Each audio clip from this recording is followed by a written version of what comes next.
Does sleeping with your partner hurt your sleep quality? This has been a common question that's popping up, especially for people prioritizing and trying to biohack their sleep. As the discussion of longevity, anti-aging, sleep tracking, all of these things have reached the mainstream, people begin to look at a number of different ways to optimize their sleep. This could include their body temperature, darkness, cooling mattress pads, and some people have even gone as far as potentially opting to sleep in a different room than their partner. Now, is this based in science or just someone's personal experience and personal preference? What's up and welcome to Sam Miller Science, where you're joining me just over a decade into my personal journey of working to bridge the gap between metabolism, macros, muscle, and medicine, all while helping coaches scale the impact that they desire and deserve. If you are here, thank you so much for listening and for trusting me to help you elevate your coaching game or to lead you in your transformation to realize your true potential. In either case, each week I'll be sharing my methods, models, and message to serve as leverage for your specific goals. Without further ado, let's get on to today's show. Inside today's episode, I'll dive into the potential pros and cons of opting to sleep in a different bed, what the research says, and also a little bit of common sense conversation here inside today's video and podcast. So, common question is, does sleeping with your partner tend to help or hurt your sleep quality? People want to know, they want to have a deeper scientific understanding of this answer, because it may seem like if you have a partner tossing and turning, it may impact your sleep. That's pretty logical there. But there are certain components of comfort and feeling safe or feeling loved that may contribute to relaxation and someone's ability to fall into deep, restful sleep. And when we look at poor sleep, it can impact energy levels. It can impact sex hormones, can impact insulin sensitivity, cortisol levels. When we look at the monthly menstrual cycle for women, estrogen, progesterone, and potentially even thyroid health as well. We also know that sleep is important for modulating inflammation and helping to heal the gut. So this brings up an important question. What should we be doing if we're prioritizing our sex hormones, our thyroid, our inflammation, and we're just looking to max that out? Does this mean we have to go a little bit extreme in our approach? You might be surprised what the research says and how your attachment style might actually even play into whether you benefit from sleeping with your partner or maybe opting for a different space. Let's start out with a survey from the Sleep Foundation. Now understand, this is a survey, not a randomized controlled trial. What they found was 1.4% of respondents have started a sleep divorce. Now this is only 1.4%, so pretty small percentage here that have kind of parted ways at night time. This is sleeping separately from their partner and maintained it for at least a year. 52.9% of those people who started a sleep divorce claim they are sleeping better and also got an average of 37 minutes of additional sleep per night than when they shared a bed. 25.7% of adults who slept separately from their partner ended up sharing a bed again, meaning they basically left, were in a different room, came back, and now they're in the same bed again. And some people even stated they slept significantly worse without their partner, meaning they were more comfortable and potentially even fall asleep faster or got more total sleep when they were sleeping with their partner. So is this just a survey without any sort of rigorous controls and experimentation and data analysis? How might this pan out? Is this even accurate? Should we even base any decisions off of this? What does the science say if you're someone who's a little bit more into the journals and evidence base? There's a few interesting studies to talk about, including studies that look at attachment style, basically tying that attachment style of an individual and their sleep quality when sleeping together with a partner. There's also a study that addresses objective sleep quality metrics versus self-reported sleep quality. The first study to talk about is one of the more simple studies that we'll address, done in 2022. This is by Fuentes, and they simply looked at self-reported sleep quality sharing a bed with a partner, other family members, children, or pets. Now, self-reported sleep quality understands a little bit more of a qualitative indicator of sorts. Even if they do it on a rating scale, it is more of an opinion. And understand that there is a little bit of a placebo effect with many aspects of health, or essentially If you believe that it is true, then it is very likely that you will kind of play it out to be true. So for example, when people think that a supplement is working, then it has a greater chance of actually working. When people think that they're given testosterone, we'll see this in different trials and studies, where people think that they're been given an administration of something, they actually perform or respond better than if they did not think that, right? So there is a little bit of a placebo effect. Now, when we look at this self-reported sleep quality as far as their partners went, those who shared a bed with a partner most nights reported less insomnia severity, less fatigue, less sleep apnea risk, shorter sleep latency, which is a good thing. It means you fall asleep faster, and less night wake-ups.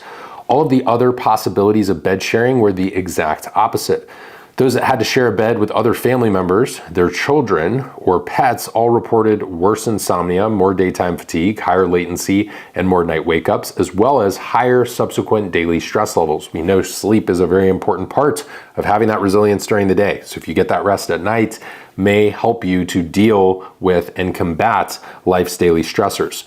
The next study examined how someone's attachment style played into their sleep quality with their partner. Attachment styles are a concept in psychology that result from childhood experiences and affect how we connect in our adult relationships. In this study, women who scored higher on the secure attachment style subscale reported higher sleep quality, and women who scored higher on the avoidant attachment style subscale reported lower sleep quality. This would make sense. An avoidant attachment person is characterized by not being able to fully give their whole self to a partner in a sense, or basically avoidant as the name implies, versus a secure attachment style where someone is comfortable there with their partner. So if someone's avoidant, it might make sense that they want to sleep in a different bed. We also have studies where couples actually went into sleep labs and got objective metrics of sleep quality. In one study, the researchers analyzed the depth of relationship between couples using a large questionnaire, and then they conducted the sleep research after. In this study, couples sleeping in the same bed showed higher REM sleep, but lower slow wave sleep. Interestingly, the higher they rated the depth of relationship, the more their sleep stages synchronized with one another. Quite fascinating. Now, if we look at large review studies, which mainly put together many individual studies and they conglomerate the data, the story is a little bit different here. A 2021 review showed that objective metrics of sleep quality in terms of stages, night wake-ups, they tended to actually be significantly worse. However, when the subjects were asked about their sleep quality on average, they actually said they felt a lot better. And how you think you feel, or how you feel, is probably almost as important, if not equally as important, as the data itself, because a lot of people will kind of play that out in their daily lives, right? If they think they feel good or they feel good, well, how is that going to manifest in their day-to-day behavior, or maybe that resiliency to stress and some of these other factors? Now, in terms of actual biomarkers or biometrics, is it possible that those nighttime wake-ups, a little bit of insomnia, is that going to play into things like insulin sensitivity, etc.? Potentially possible, but if it's helping with stress and comfort and maybe other components or other benefits of a complete healthy lifestyle, then you could probably still make an argument for it. So there's a little bit of discrepancy between what we're seeing objectively and subjectively, but this seems like there could be a little bit more research done here, but some interesting studies nonetheless. So the main question you might be wondering, should you sleep separately from your partner for better sleep?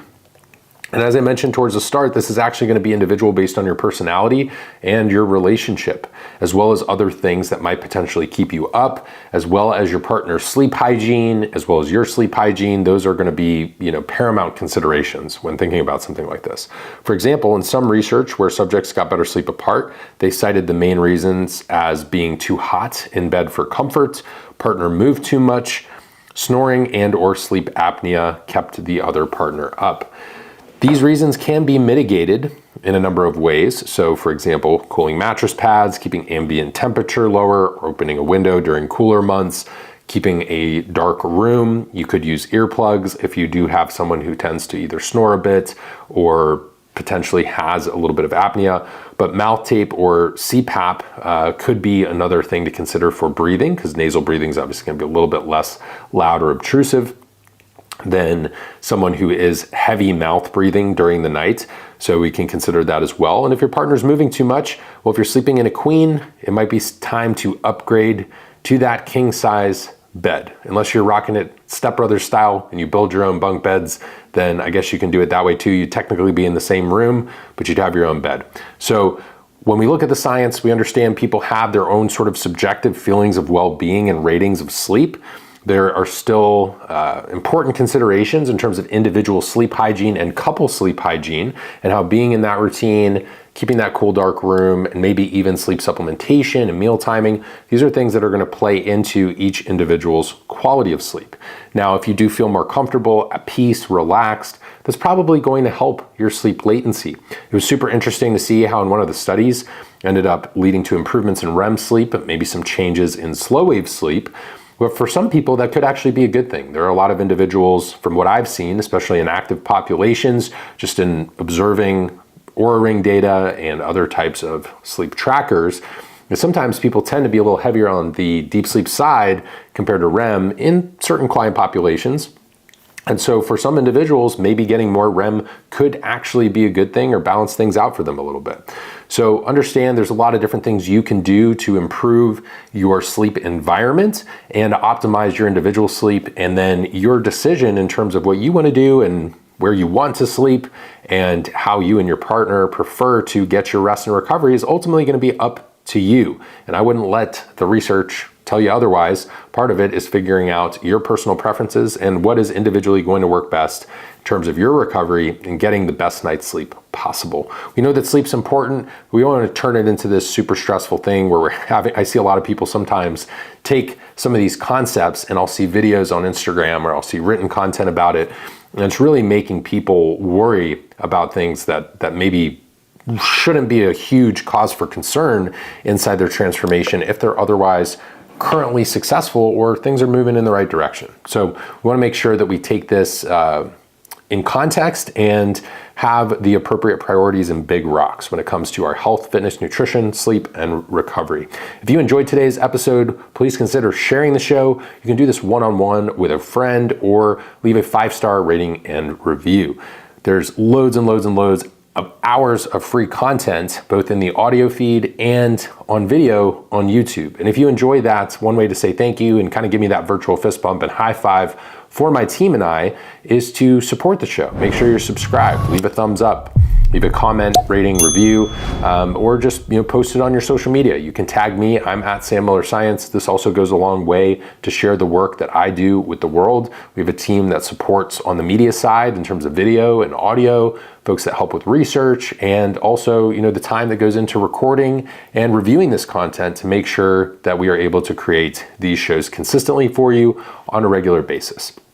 Podcast was started in 2019 to translate some of these complex concepts related to nutrition, physiology, hormones, biochemistry, recovery, training, movement, and lifestyle into leverage for your specific goals, because there's a lot of gray area and nuance when it comes to kind of bridging this gap between macros, metabolism, muscle, and medicine. And I want to make sure that you have the information you need and can tailor it in a way that's best suited for your goals. Or if you're a coach and you're someone who really helps others with their transformation and their lifestyle, that you can take this and actually use this in an actionable way in regular check-ins. So if this has changed your perspective at all, entertained you, educated you, maybe just helps you pass the time if you're going for a walk, doing some cardio or chores or on a drive, please support the show. It takes about 10 seconds of your time and really goes a long way to supporting my team and I. We don't inundate your feed with tons of ads or waste your time. We really get to it with these individual topics that we hope that you find interesting. We do base it off of